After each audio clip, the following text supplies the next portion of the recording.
Hi. Hi. Hi. We're well into March. We are well into COVID. And the world is still closed. Hey, good evening, everybody. Welcome to the Hazmat Guys Roundtable. Let's go through our sponsors for this month. Hazmat 101 Consulting. Hazmat 101 and their instructors can provide quality consulting and virtual or in-person hazardous materials training for your agency. Owner and lead instructor Bob Cascignano is also available for lecturing at your fire or hazmat conference and has in fact done many speaking engagements across the country. Visit his site at www.hazmatconsultants.com or email Bob Cascignano at bob@hazmat101consultants.com.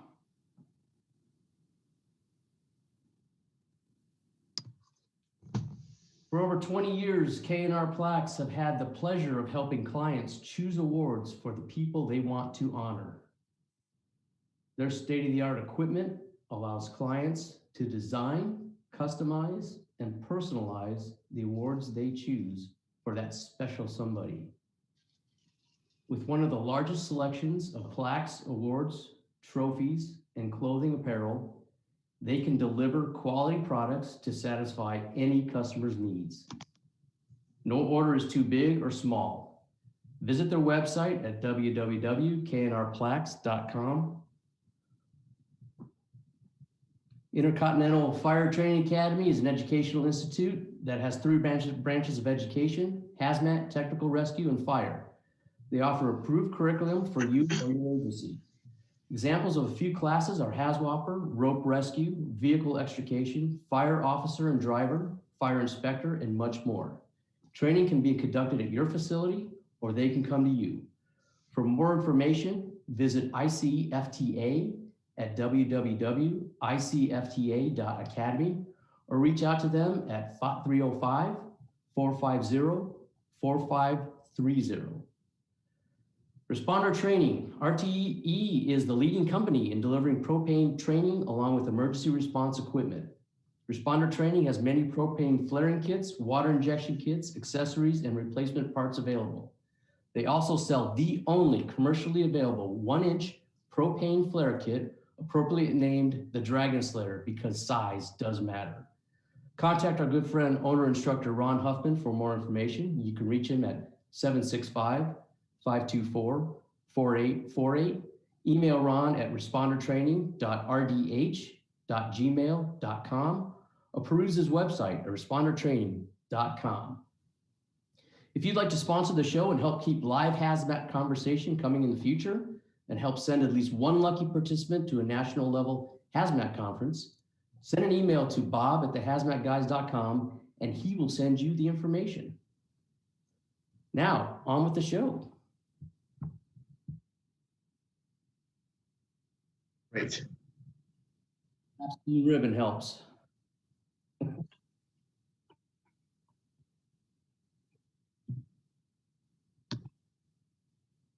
Done.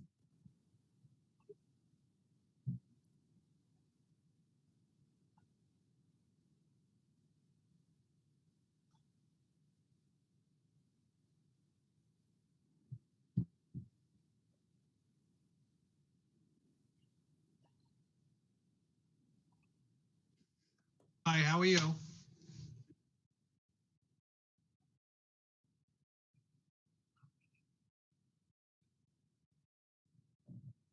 Close to 2 decades.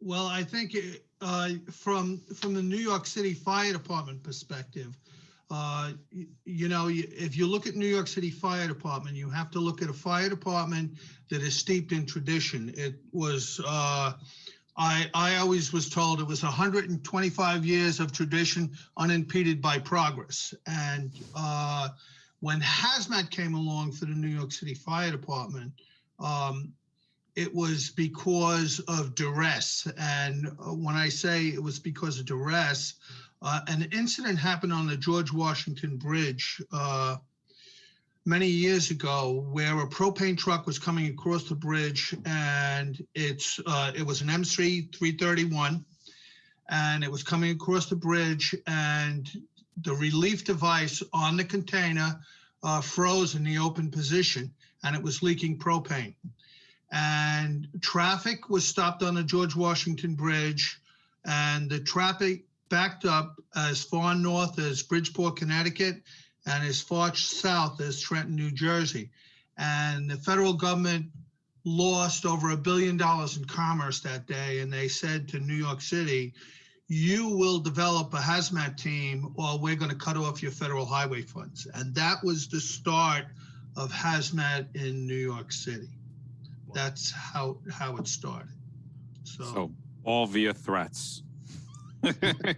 Yes. A gun was basically placed to their head, and they were forced to get a hazmat team. The original hazmat team was Rescue 4.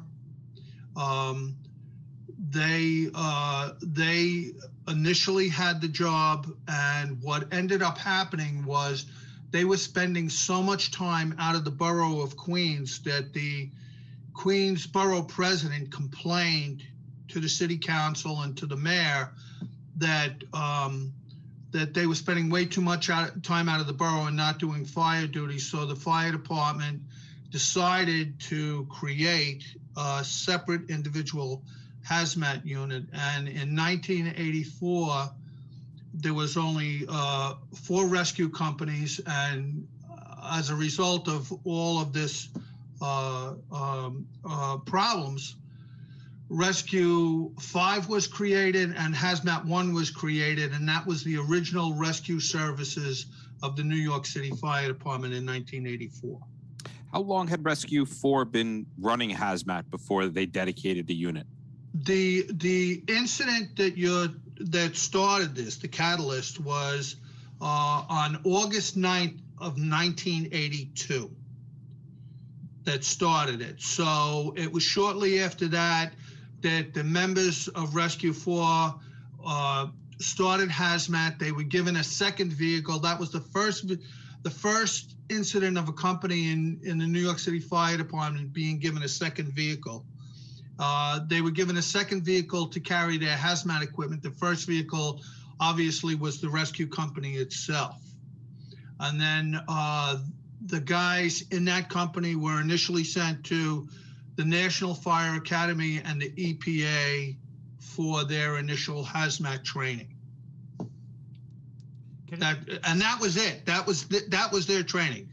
The National Fire Academy, they went to the Hazardous Material Tactical Considerations course, they went to the chemistry course, and they went to 1 EPA course. So that was a total of 160, 100, and 200 hours of training. 200. I'm testing. Can you guys hear me? We can hear you. I know you guys can hear me. Yeah, so that was the initial training. And then Hazmat 1 was actually created on September 24th of 1984. That's when it became as an established unit, but it took several months after that for them to go into service because they had to get initially trained. They were given priorities at the National Fire Academy and other training institutions to get enough people up to speed where they could become operational. So Phil, that was a, excuse me, Bobby. No, Go ahead. Yours. Go ahead. So Phil, that was a dedicated unit for hazmat, correct? Totally dedicated. Its only responsibility was hazmat. There was some, a lot of the response policies in the department had to change. There was only There were certain times they were automatically assigned to a box, but most of the time, an initial first responder unit, either an engine or a truck or another unit, had to be on the scene and request the hazmat to be called. That's what I was going to ask, because I was wondering what the curve was for, what do they go on? What don't Well, they? there were certain boxes that were automatic, and I'll give you an example. The crash boxes at Kennedy Airport and LaGuardia Airport were automatic responses. There was no delay in going to those. There were certain facilities in New York City, if those boxes came in, that was an automatic response. But predominantly, it was a unit had to be on the scene, a unit had to see or recognize that hazmat services were required, and they would call. Good. So How many people were we talking, Phil? The hazmat one in New York City was unique, and when I say unique, most of the fire company, all of the fire companies in New York City were manned by 25 firefighters, three lieutenants, and a captain. Hazmat one was manned by 35 firefighters, three lieutenants, a captain, and one administrative lieutenant. So there was an administrative lieutenant in the office. There was the captain and 3 lieutenants. There were 7 in all firefighting companies.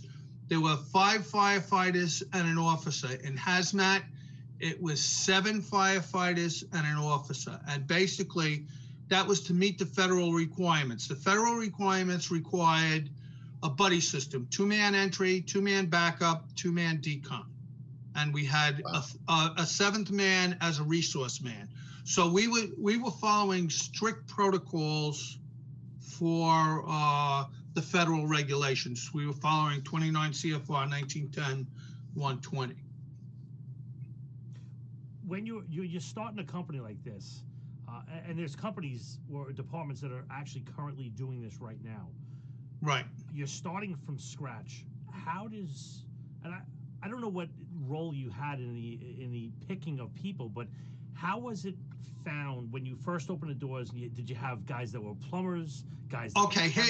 What happened was this: when they decided to first make hazmat, it was put out on the department order. They were looking for volunteers. Now, I was one of the youngest guys. As a matter of fact, I was the youngest guy in hazmat when it was formed. The original requirement was they wanted people who had some kind of special skill.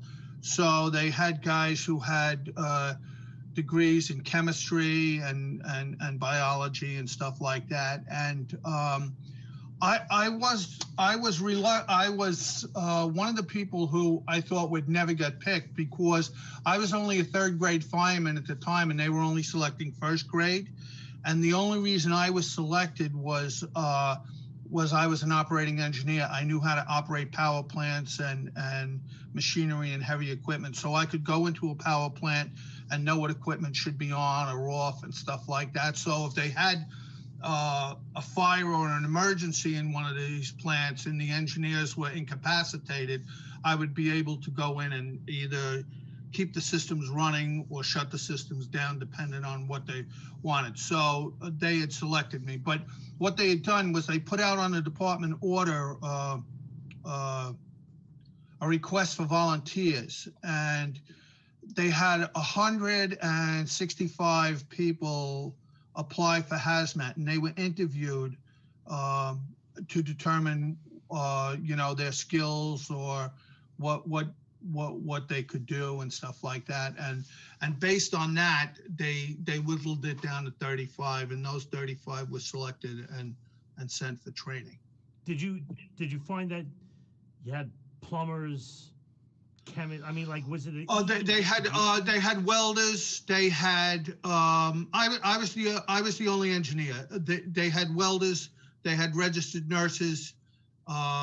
They had some experienced rescue guys. They had some riggers. They had some guys who had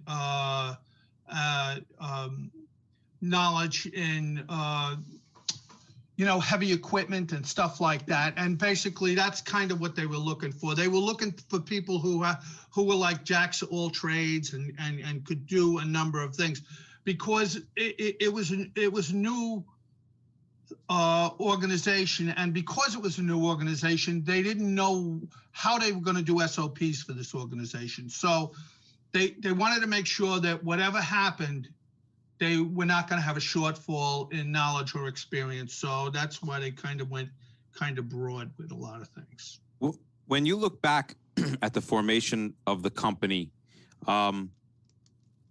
if you could do it over again, what mistakes were made? What things needed to be corrected immediately, and what things were? I would say that's a very good question, and I'll tell you one of the first experiences that happened with hazmat. When you look at a department, any department, and its structure, one of the things that's good about fire departments is that the people, the chief officers, the people who run the organization came from the bottom up. And as they progressed up the chain of command, they educated themselves with fire experience and knowledge about the fire ground and how that worked.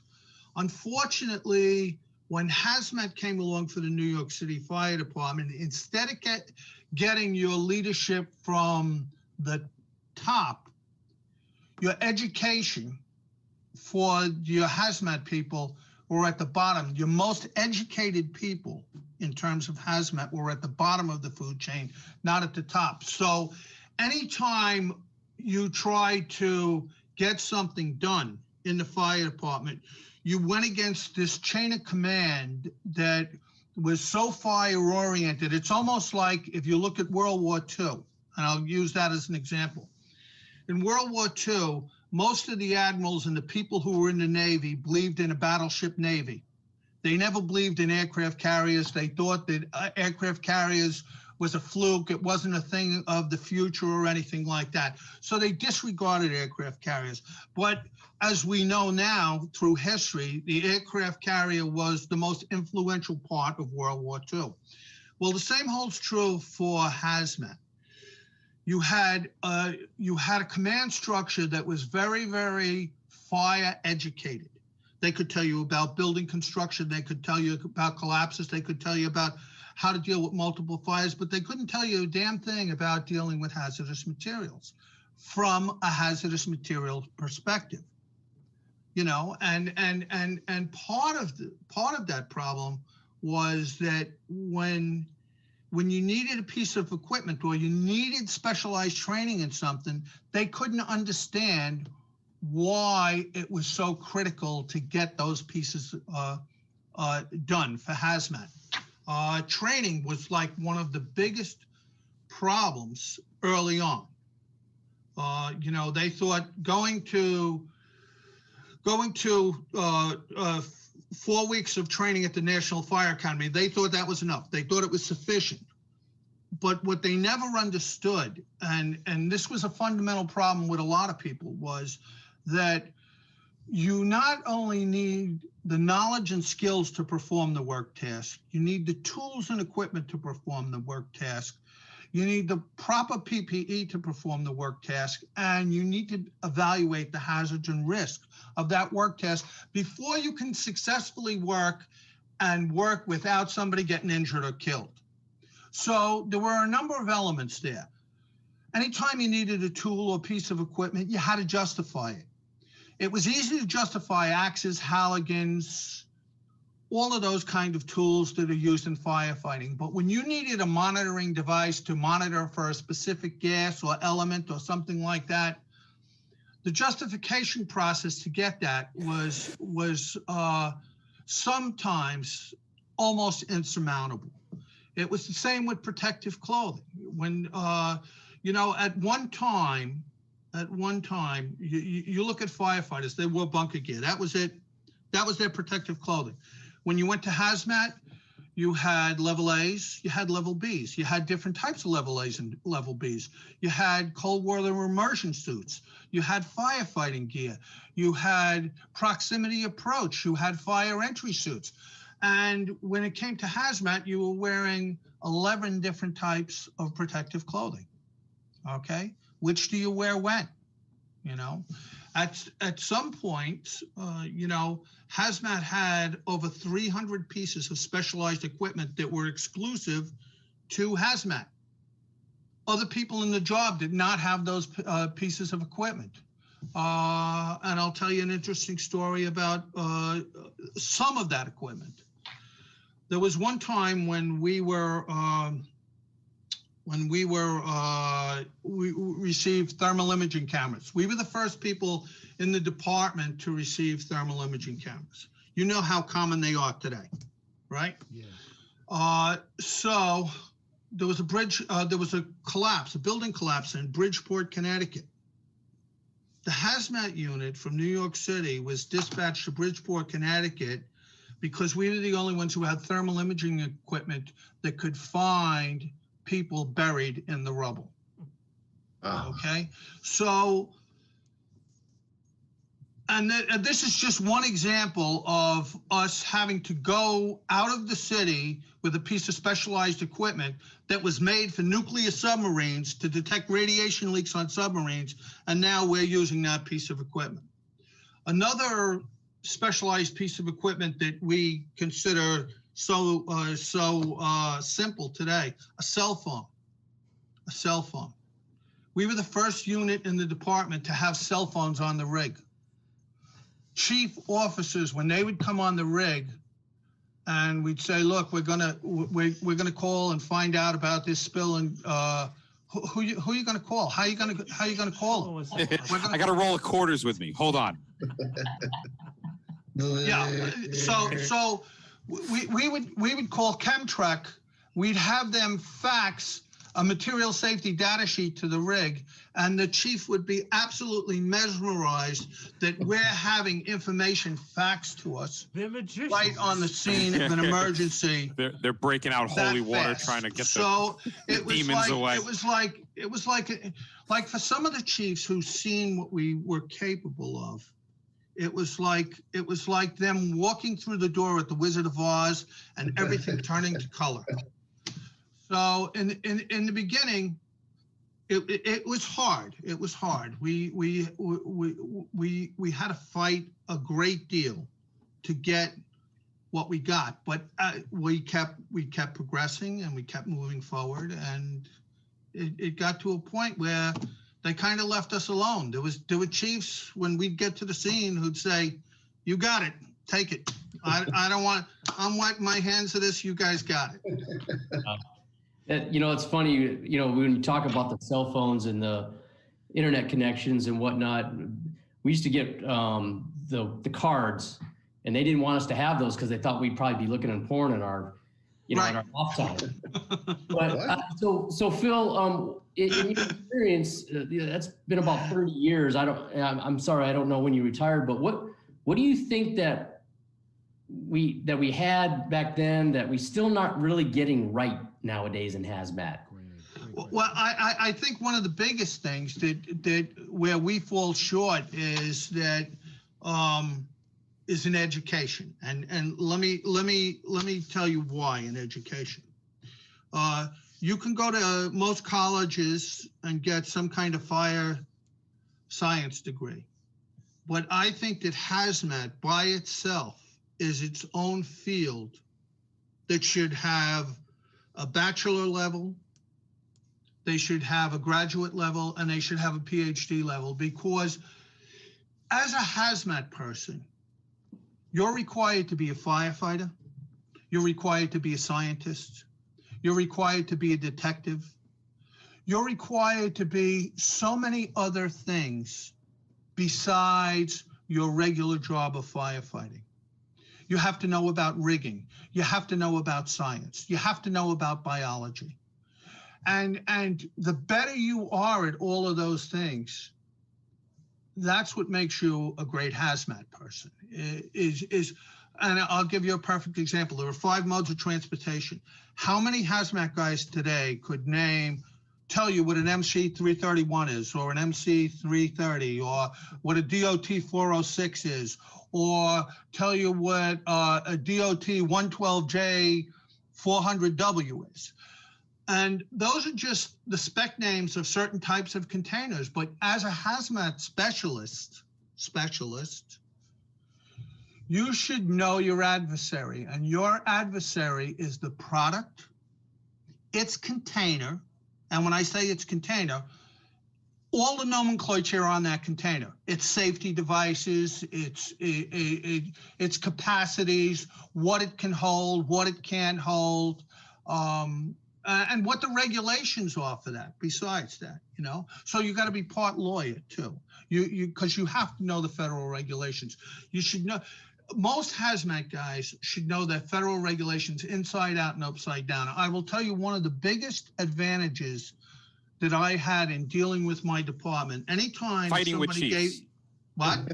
Fighting with chiefs. No, not fighting with chiefs, but explaining the position. When somebody would tell me, we're not going to do this, and I would say to them, no, this is the way we're going to do it, I would be backed up by the federal regulations, the full force and weight of the federal regulations. And if somebody wanted to challenge me on that, that was perfectly fine. I never worried about getting in trouble with the department if I was doing something according to the regulations. I always worried about doing something contrary to the regulations and getting in trouble. And I'll give you a perfect example. One day, we were at a job, and there was a container at the job. It was a propane container. And the officer didn't want to leave it at the job. He wanted to put it on the rig and transport it back to quarters. Few problems with that. First, there's a department policy that says that you're not supposed to bring hazardous materials back to quarters. That's problem number 1. Problem number 2 is that we are not a hazmat transporter. We don't have a transporter's license. And because we don't have a transporter's license, we are not allowed to transport hazardous materials. So push comes to shove, the officer wants to bring it back. I'm telling him no. He's going absolutely apeshit crazy that he wants it back in quarters. And I'm telling the men, we're not taking it back to quarters. Nobody put it on the rig. If you do, you're violating the federal regulations. He wants to give me charges. He's all, whatever, okay? Goes back to quarters, makes a fuss, calls downtown. Downtown sets up a meeting. I have to go to a meeting. Department, staff chiefs are there. The office is there. The corporation counsel's office is there. The whole 9 yards. The bottom line is, I said, look, this is the federal regulations. I quote it, chapter and verse. I turned to the attorney. I says, if I'm saying something wrong, tell him what I'm saying wrong. He shakes his head. He says, what he's saying is exactly right. Get up, walk out, done. And they knew from that point on that it's important to follow the rules. It's important to follow the rules because that's all you have when the shit hits the fan. If something goes wrong and you were following the rules, well then that's a freak of nature or it's a problem. But when something goes wrong and you weren't following the rules, you are the first person they blame. You were the first person. Bliss in that one. You can't. Yes. And saying you're doing something for the convenience or the department or something like that, that doesn't cut it. It does not cut it. It does not cut it. And you know what? As time went on, many of the chiefs and bosses in the department understood that that's the way it has to be. That's the way it has to be. When you hire a specialist, or when you have a specialist, a hazmat specialist that I'm going to talk about, You don't get to the scene and tell the hazmat specialist what to do. You listen to what he has to tell you. You listen to what he has to tell you. I'll give you another example. We had an incident on the Long Island Expressway where we had a truck overturn on the highway. And at the time, hazmat was called to the scene because the saddle tanks on the vehicle were leaking diesel fuel all over the roadway. So they get to the scene. We stabilize the container, make sure that it's not going to separate from the chassis and stuff like that. We stop the leaks and stuff. And now a tow truck company comes to the scene and they're going to upright the vehicle. So the chief is there, and the tow truck company wants to lift the vehicle with one tow truck and one strap across the top. Okay. Now the hazmat guys had gone to school to learn that when you lift in a truck, you have two pulling over, you have one holding back. So you need 3 trucks. Okay. That was the way we were taught.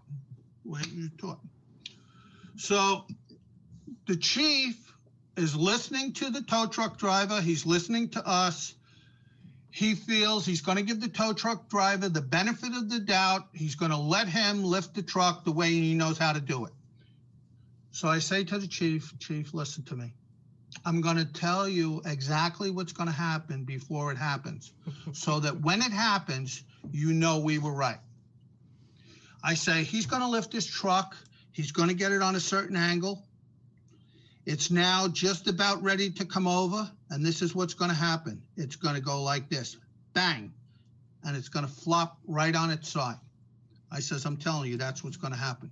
He looks at the guy and says to the guy, is what he's saying true? Is that going to happen? He says, no, chief, that's not going to happen. He says, I'm going to bring it over nice and easy. Sure enough, the guy does the trailer. The truck comes and plop right over. The chief looks at me and he says, I'm very sorry for not listening to you. He says, you will never lift another thing on a roadway for me again, to the guy. And I says, chief, just remember one thing. You're sending us to school to learn how to do it right. Why would I come back here and tell you the wrong way to do something and make you look bad? I said, just remember, I'm an asset of yours. I'm not your liability. That's your liability, listening to that guy over there. So what would you say to somebody to if they're in a situation, like you take somebody with experience and you put them in a situation in which they absolutely know that the order they're being given is illegal. It violates basic practice. It violates EPA. It violates every, how would you say it? I guess the consensus of my peers. Well, Mike, here's the question for you. I'm going to answer a question with a question. In the military and in the police department, if you're given an illegal order, do you have to follow it? No. Okay, there you go. The bottom line is, but here's the other thing, Mike, that's important. You have to know that the order you're given is illegal. And you can't guess that it's illegal. You have to know that it's illegal. And if you know that it's illegal, you need to show them where it's illegal. Not maybe at the scene, but at some point you're going to have to defend yourself. You're going to have to defend yourself. And in defending yourself, either you or your representative is going to have to be smart enough to know what law is being violated and how it's being violated. The very fact that you're telling somebody something is illegal doesn't make it illegal. What makes it illegal is if you know, in fact, that it is illegal. And one of the other things that I will tell you is in a situation like that, make sure that somebody overhears that conversation. Right. Good point. Right. It's very, very important. Do you feel... And I'll give you an example of that. All right. Years ago, there was an asbestos leak in Midtown Manhattan.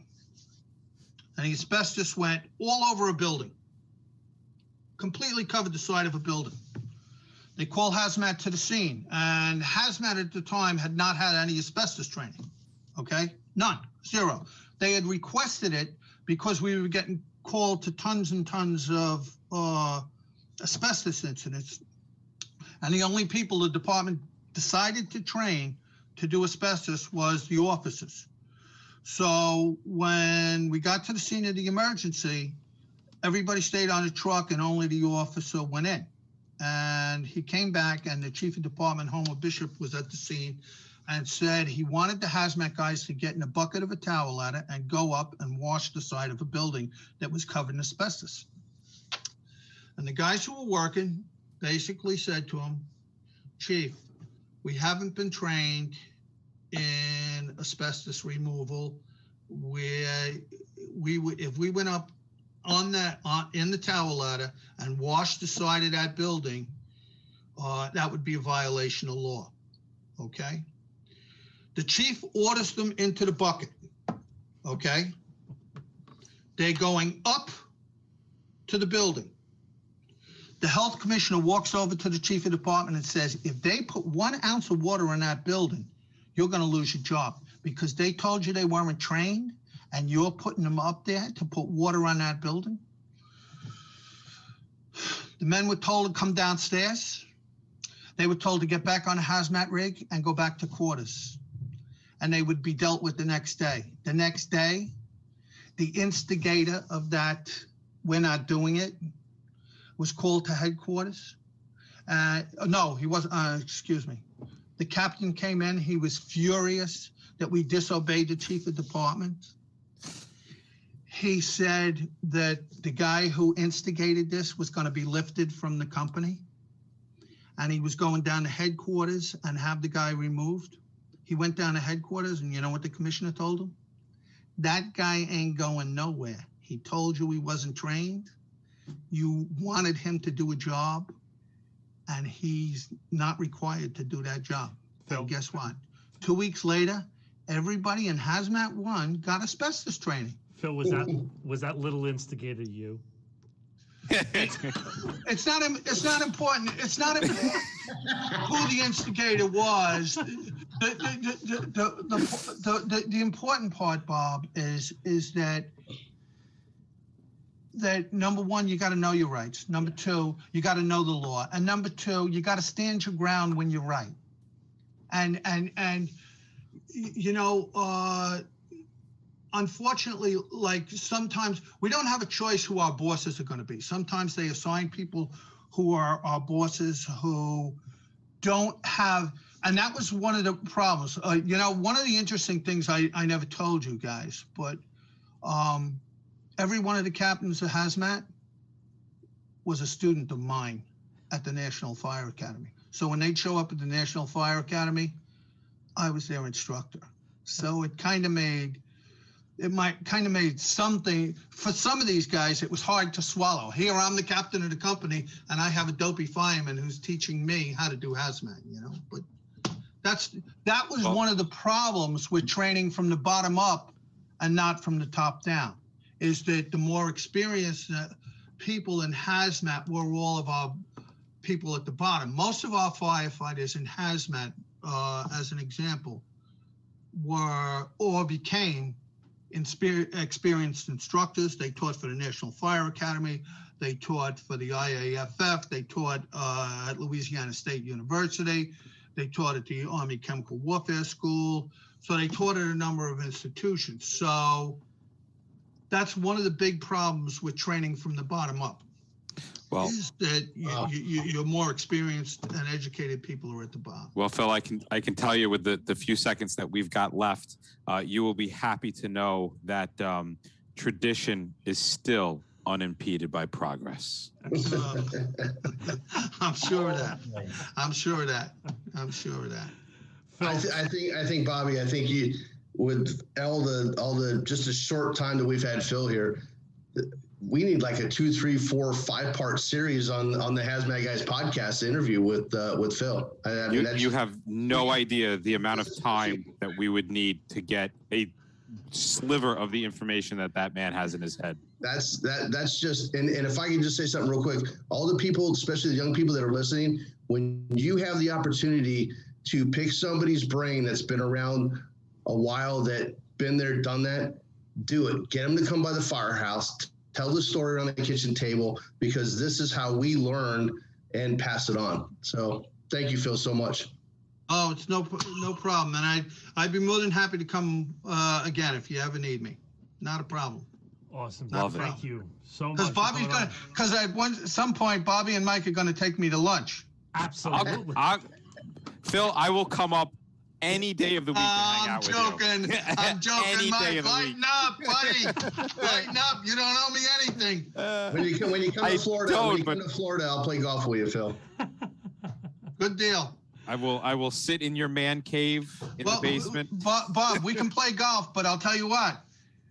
You can get out of the cart. I'll sit in the cart and drink, and you can hit the ball, and I'll just watch where they go. I need all the help I can get. Thanks. All right, guys. Once again, thank you for tuning in for a little while and spending a little time with us, and we'll see you.